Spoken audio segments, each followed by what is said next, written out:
Do you have an area that you focus on? I'm a developmental psychologist, and I specialize in cognitive development. You and your colleagues had a hypothesis about babies 21 months, 25 months and younger, and how they would react to FaceTime. Can you tell me a little bit about what you were looking to find out? We were doing this research at a time where the American Academy of Pediatrics was discouraging screen use for children under 2. And since that time, they've since revised their recommendation, and they still discourage screen use for children under 18 months, but they actually specifically make an exception for video chat now. At the time we were doing this study, it was no screens under 2 years. And as a developmental psychologist, my instinct was that video chat might very well be different. And there's a lot of research to suggest that when children can interact with somebody over a screen, that they process that differently than if they're watching a pre-recorded video or TV. And so we hypothesized that children would interact more with a person on a screen, and that they would learn more from that person, and that they might even form a social relationship with that person, but only when they interacted with the person over a video chat, but not when they saw the same content from a pre-recorded person. How did you go about testing that? We had 60 children in the study, and half of the children received a video chat interaction that they did 6 times over the course of 1 week. And the person said their name, and the person talked about their shirt, talked about their own environment, and the person engaged them in interacting back and forth, asking them to point to their nose or clap or point to their hair. And we looked at how much the children did these and how much they interacted with the person. And the video chat partner also taught the children some new information that they wouldn't have encountered outside the lab. So we used little novel objects that we gave silly names and silly actions, and we had the children repeat the word after the partner and imitate a silly action like washing your face or looking through the object or putting it on your head. And so children were engaged in these interactions over the course of a week, 6 times over a week. And the other half of the children, the other 30 children, got the same content of an interaction. So there was somebody on a screen that appeared to be talking to them and was asking them questions and had the same toys that the children themselves had. But that interaction was pre-recorded. So it was not a live person who could really interact with them and respond to them and use their name, but she did things like, oh, can you point to your nose? That's right, you're pointing to your nose. So if the children did the action right in that moment, it might have seemed to them like they were interacting, but it just was never as perfect as the person who could actually see them and respond to them. And so half the children got the pre-recorded interaction. And then after a week, we brought the children back into the lab and we tested what they had learned. And we also tested whether they recognized the person that they had FaceTimed with over that week compared to a stranger. And what did you find? What we found was that children paid attention and responded in both of the versions. So they responded to the video chat person and they responded to the pre-recorded person. But they learned much more from the person who was on video chat. So when that person could interact with them and respond to them, the children responded in, here I'm stumbling over the terminology, we called it synced. Children in the FaceTime condition responded in a more synced way where the partner would ask the question and they would immediately respond and the partner would respond and the children would respond. And so it had this back and forth interaction that's so common that children experience in their everyday lives in early childhood. That was disrupted in the recorded condition. And so children would respond, but it was as if they could tell that the person couldn't really see and respond to them.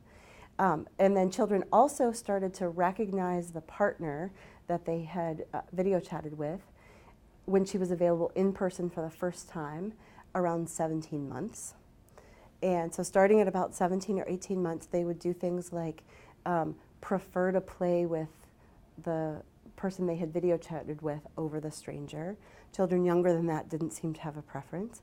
Also, starting around 17 months, they explicitly recognized the person they had video chatted with. So we gave them an object and said, hey, can you give this to the person you had talked to using their name? And starting at 17 months, children could do that with a level of accuracy they couldn't do younger, and that they didn't do when the very same age children interacted with that pre-recorded person. So they really seemed to be getting something out of the back and forth social interaction that was sensitive to what the child was doing. What do the findings suggest to you about FaceTime and video time? The last result that we found was that starting around 21 months, so right before their second birthday, at this age, children could learn new words from their video chat partner, whereas when in the pre-recorded version, they did not learn new words, and they learned things like patterns from a book. So they read a book that had a predictable pattern, and they were able to pick up on that pattern and anticipate it when they had read the book with the video chat partner, but not from the pre-recorded partner. And you said that was at 21 months, so a few months down the road. Yep, so they recognized the person first, and then a couple of months later, they start to really learn from that person. Recognizing that person, does that suggest that there's a relationship forming from that interaction? That's what we were trying to get at. Because prior to the video chat interaction, children had never met the individual in person. They had only experienced her on the screen, and then when they came into the lab for the test, that was the first time they had seen the individual in person. So we think that applies to if you maybe saw your aunt and then she lives far away, and you video chat with her and then you see her again, and so that happens in everyday life all the time, and we were trying to mirror that in the lab. You said your aunt you don't see, so grandma, relatives, people that are overseas and far away, is this a way of bridging that gap for toddlers and babies? Yep, our research would suggest that video chat can be used in a developmentally appropriate way for children under 2. What do the findings suggest? Our findings suggest that video chat for children under 2 is processed differently than other forms of TV or video or screen time. Increasingly, people in the field now are talking about even the concept of screen time being so broad that it's practically meaningless, because screen time could mean touch screens, it could mean videos, it could mean watching animals that you've just seen at the zoo, it could mean video chatting with grandma, and we do so much on screens now. We really need to talk about what we're doing on the screen to really understand how it should be used with children, or whether it should be used with children, or how to best support their learning from that medium. What are the implications, short-term or long-term, for this kind of research? The implications are that children under 2 can start to get something out of video chat where they wouldn't get as much out of a pre-recorded video. So we know that children under 2 experience what's called a video deficit, where they learn more from live interactions than video interactions. And our research suggests that video chat is kind of a hybrid. Video chat is an in-between. It's kind of like a live experience in some ways, and it's kind of like a screen experience in other ways. And that's part of what children need to do, is figure out how to interact with this medium and what it means, and who grandma is when they see her in person. Next steps for the research, is there anything else that you and your colleagues want to look at next to build on what you've found here? What we're looking at now is how caregivers can help children get the most out of video chat. Caregivers can help by asking questions like, oh, do you remember when we saw Auntie at the beach? And what that question does is that helps children link this experience they're having at the video chat with a real experience that they had, and making the link between those two experiences. Parents can also help by looking at the screen or pointing to the screen or asking questions about something that the person on the screen is holding up or doing, So however parents can co-view and really support their children's interactions with all kinds of screen media, children are going to get more out of those experiences. Do you have any recommendations for parents when it comes to monitoring or supervising their children with screen time? I'll talk about video chat specifically since that's what we studied. I would say one thing from our study is that really young children learn by doing. And so the more you can make a video chat experience interactive and share something and imitate back and forth, the more the children are going to enjoy it, the more they're going to pay attention to it, the more rewarding it's going to be for both the child and the person that you're video chatting with. And so some things that we did were, read a book together, have the person on the screen have a book and, have the child have the same book on their end, and they can turn the pages together, and the person on the screen can ask, oh, can you point to the cat? Can you point to the flowers? So try to mirror activities you would engage in with young children over video chat. So that's what we did in this study when we had both the video chat partner and the child have the same object and the same toy. I actually had parents in my lab who were in this study who went out to Target and bought 2 copies of a toy to send one to a family member, and they reported that worked beautifully to help the kids keep their attention. I would also say to don't assume children get it. When you call up an uncle on video chat, it's completely obvious to us as adults that that's the same person that we just saw. But children sometimes have trouble making those connections. So help them get it. Ask questions. Say, oh, do you remember when we saw him? Oh, what color shirt is he wearing? Oh, where is he? Do you remember what his favorite food is? Anything to kind of prompt the memory and help them link their live experiences with this funny thing that they're doing on video chat. If you wouldn't mind describing what the kids actually did in the lab, and what will we see when we videotape? What we will see is, and I'll say the person on the screen, because sometimes it was a video chat partner, sometimes it was that pre-recorded.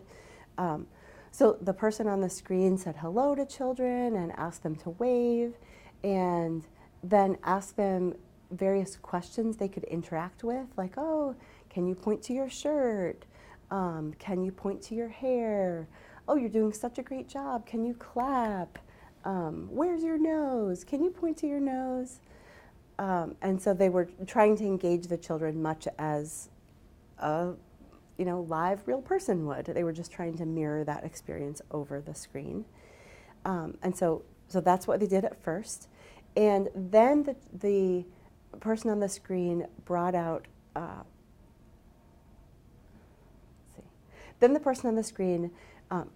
some novel toys that we think the children had never seen before outside of the lab.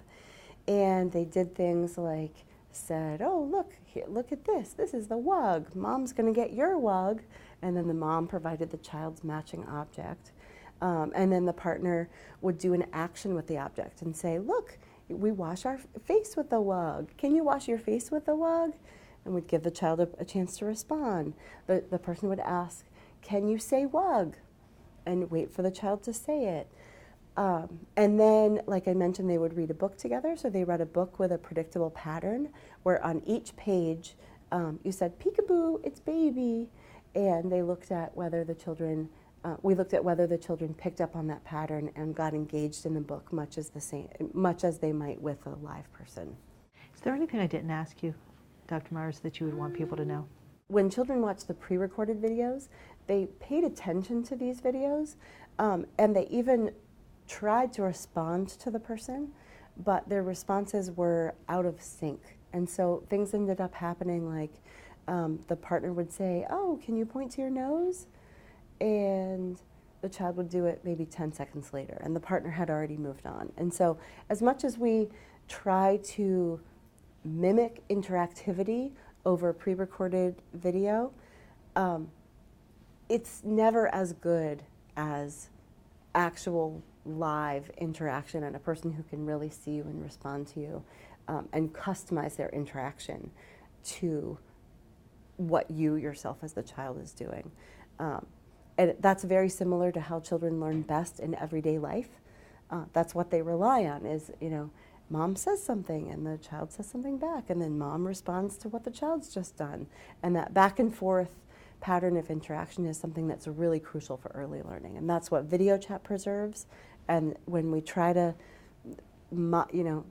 make pre-recorded content that's interactive, it can never be as good as that. Bottom line, parents should not feel guilty about letting their child FaceTime a family member who's far away. Our research shows that video chat is a different form of screen time than watching a video or a television. And especially if parents can help support the interaction, children can get a lot out of video chat between the ages of 17 to 24 months. Tell me a little bit about your background. Where did you get your undergraduate and your master's? I got my undergraduate degree at Furman University in Greenville, South Carolina, and double majored there in music and psychology, and chose to specialize after that in psychology and went on to graduate school at the Pennsylvania State University, and got both my master's and my PhD in developmental psychology at Penn State in 2008.